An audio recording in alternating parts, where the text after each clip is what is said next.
Jаны бар, сүрөтү бар жерге, килемге, жанамазга намаз оккан макрух. Анын таза тарафы болсо, экинчи тарафы бар, ал жерде жаны бар, сүрөтү жок, ал жерде намаз окусаң болот. Ошол жаны бар, сүрөтү бар жерде турганга намаз окканга уламалар уруксат бербейт, буну макрух деп айтышат. Жана сүрөт сенин намаз окуп аткан тушуңда турган болсо, же үстүңдө турган болсо, жана оң тарафыңда, сол тарафыңда турган болсо дагы макрух болот.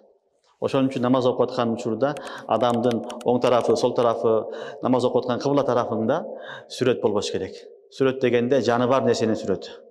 Андай учурда макрух болот. Уламалар намазы макрух дейт. Албетте, эгер сүрөт өчө кичинекей болсо, же болбосо сүрөттүн башын кесип салган, башы жок, же башын жууп салган, ал көрүнбөйт, андай учурларда макрух болбойт.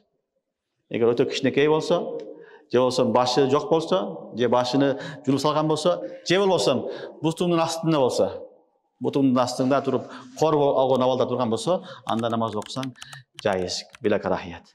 Ал эми астында турган болсо, оң тараф, сол тарафыңда, кыбла тарафыңда, анда уламалар мындай учурда намаз окушлукту макрух деп айтышкан.